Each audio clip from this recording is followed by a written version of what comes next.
have absolutely no idea how excited I am to finally talk about Captain America. These are some of the best movies in the entire MCU. All of them. This, Winter Soldier, and Civil War. And I'm excited that I can use this marathon to talk about all three of them. So, of course, since we're going in phase order, let's start where it actually all, began. Technically, because this is the one that takes place furthest back in the timeline up to this point. It is Captain America, the First Avenger. A movie I consider a masterpiece. I considered it a masterpiece as a kid, I considered it a masterpiece as a teenager, and I still love it as an adult.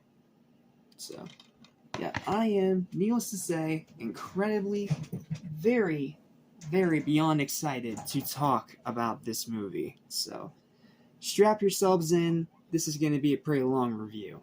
So, what's up? What's happening? What's going on, everybody? Welcome back to Music Station, which is for anything and everything animation, including Avengers assembling to defend the world, as well as TV and movies. I'm your host, Justin Small. Welcome back to Marvelous May. Welcome to Captain America, the First Avenger, the final solo movie of the first phase of the MCU. And man, did it go out on a high note, as this is the only movie in this phase that I think is better than Iron Man. Literally the only one. Like, other movies got close, but this one tops Iron Man, in my opinion. I think it's a better origin story than Iron Man, I think it's a better movie than Iron Man, and I think it's just an all-around more incredible movie than Iron Man. Now, that might be my own bias, because I have always been a fan of Captain America. He's always been one of my favorites, especially when I was a young kid. But something about him I've just always really loved. Maybe it's because I love, war films so much and military stuff, but something about this character in particular really clicked with me, and this movie might have a big reason for why. I adore this film, man. I'm just gonna say right up front, this movie's a masterpiece. And if you, for whatever reason, have not seen it yet, you need to see it. Even the one teeny tiny flaw, it barely even matters. That's how much I love this movie. So, without further ado, let's dive headfirst into my written review of Captain America, the First Avenger, our final stop before we finally review The Avengers. Here we go. Where most of these first phase MCU movies have varied with me in quality as I got older, this and Avengers haven't changed a single bit. Regardless if I was a kid, a teenager, or an adult, I absolutely adore Captain America, the First Avenger. Heck, over time I think it's only gotten even better, to the point that I'd even personally consider it a masterpiece. And it all starts with Chris Evans, who is phenomenal as Steve Rogers / Captain America himself. Now, look, I already really liked Chris Evans before this because I'm one of the people that actually likes him as Human Torch, but oh man, this is the movie that made his career. This is the movie that made him into the icon he is today. This is his best role ever, and I'm so thankful to the MCU for bringing him back for this role.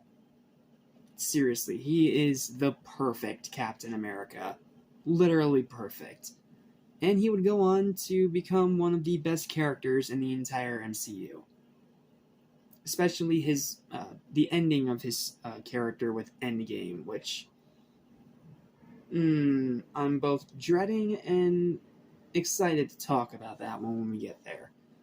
Point is, Chris Evans was perfect for Captain America, and it's because of Captain America that he's become the icon and the star and the celebrity that he is now today. And of course, his relationship with Peggy Carter, which is one of the best that Marvel has ever done. Whereas in Thor, the romance was flat, stale, and had no chemistry, this one, with Cap and Peggy, it is well developed, they take their time, it's subtle, it's not in your face, there's chemistry, there's banter, there's back and forth, and there's genuine romance between the two of them. especially when you get into those other Cap films, when you see how their relationship continues to grow, even as he's, well, obviously much younger than he's supposed to be. Like, seriously, props to Marvel. They took this one relationship a lot more seriously than they needed to. And I mean that in a good way. The storytelling, marvelous. Pardon the pun, but the storytelling is marvelous. You get an in-depth, slow delve into Cap's origin, on top of being a solid war story about the battle against Hydra and, well, in World War II against Germany. Like, seriously, it's a great story, dude. They knocked it out of the park. Acting is excellent all across the board. Whether you're Chris Evans, whether you're Hugo Weaving, whether you're Sebastian Stan, whether you're Tommy Lee Jones, your acting in this movie is absolutely outstanding. Like, no one in here is bad. Even Toby Jones as Dr. Zola, Dr. Arnim Zola, who we'll see way more in Winter Soldier to great usage and degree. Even he's really good in this movie. Like, all the acting across the board, excellent. All of them, great job.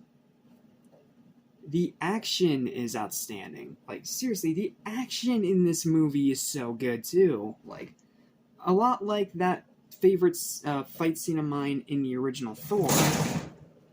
This is the pinnacle of hand-to-hand combat. Like, sure, you have him using his shield, and obviously he's a big buff super soldier, and he does use guns, which, thank you for letting him use guns and not being a puss about it.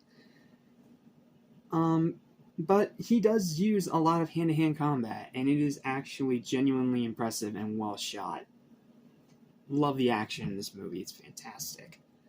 The characters are superb, all of them are great, they're all accurate to their comic book counterparts, and they're all genuinely fantastic. The quirky humor never fails to land. Once again, this was before it started to become a tired trend. Cinematography is fantastic, with a good bit of war film grit, because that's what makes the best MCU movies, when they don't treat it as just an MCU movie, but they also treat it as a movie in their genre. So, for example, Captain America here, it works both as a great superhero movie and a great war film. Like, seriously, I know that may sound easy, but it's a lot harder to do than you think. The runtime of this movie is more than welcoming. This movie is... It's so hard to see in here. It's pretty short. Like, it feels longer than it actually is because of the pacing, but it's actually pretty short and more than reasonable. Rewatchability is just as high as Iron Man, if not even higher. There is a bit of delightful brutality, with the most blood on screen in the MCU up to this point. Like, seriously, I don't know how they did it, but they actually got away with the body count and a few pretty brutal moments.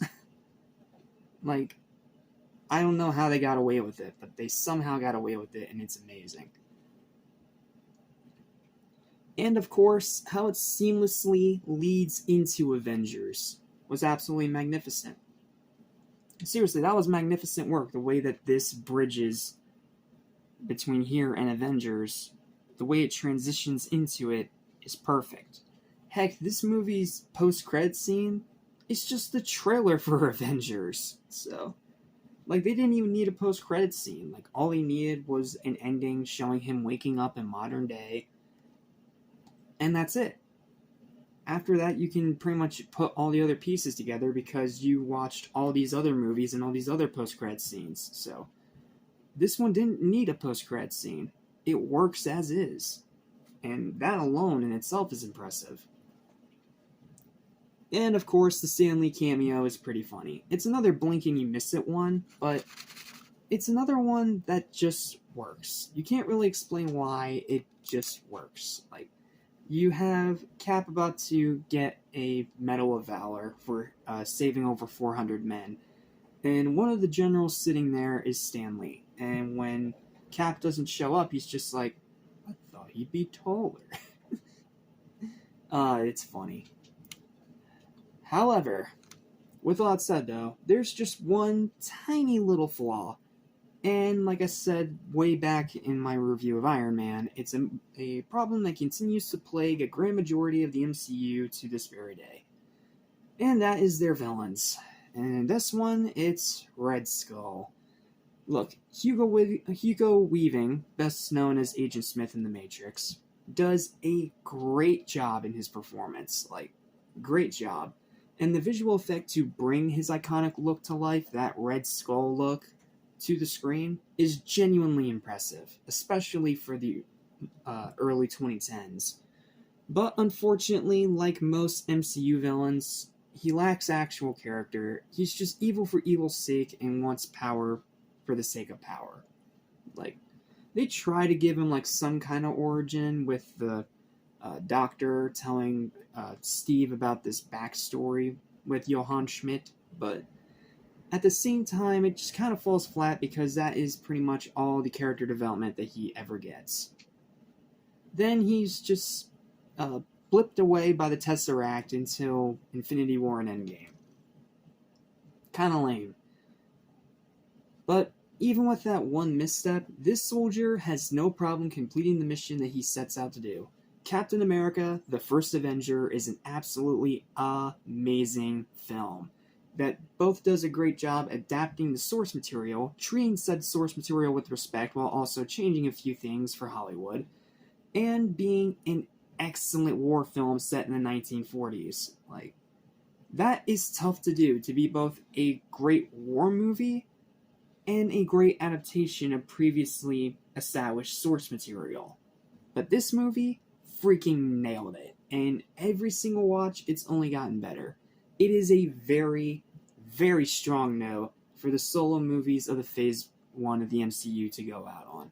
And again, seamlessly transitions into Avengers. So, yeah, I adore this movie. I love this movie. I will never get sick and tired of talking about and watching this movie. And with every watch, it's only gotten better. Whether you love war films, whether you love Captain America, you're gonna love this movie. It is absolutely freaking phenomenal. I will never get sick of it. I will never stop watching it. And even though it is not the best one, that's obviously Winter Soldier. Let's not even kid ourselves here. It's obviously Winter Soldier. This is still an incredible first film and one of the strongest trilogies in the MCU. Yes, I'm calling it a trilogy because Brave New World is a whole different Captain America. So, with all that said, let's get down now to the final verdict. My final verdict for Captain America, the First Avenger, is a high, perfect, well-deserved, draped and dressed in red, white, and blue, with plenty of guns and shield, is a 10 out of 10. 10 out of 10. The first one we've hit in this particular marathon. I think this movie is a masterpiece. Even with its villain being under par, the rest of it is still more than enough to salvage it. I love this movie. I love this movie, and I will never get sick of it. I loved it as a kid, loved it as a teenager, love it even more as an adult, and I'm going to keep on loving it no matter how many times I watch it.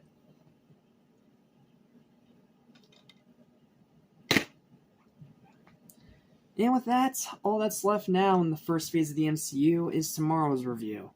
Avengers, the big one. And then after that, we can move on to phase 2.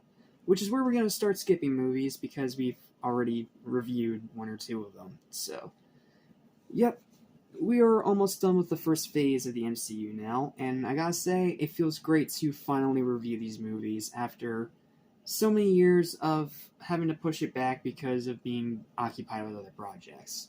But that's all I got for now. Thank you guys so much for watching. Please don't forget to like, share, subscribe for more super videos like this almost every single day. And I will see you guys next time for the incredible, phenomenal, outstanding, has aged like fine wine, cinematic masterpiece that is The Avengers.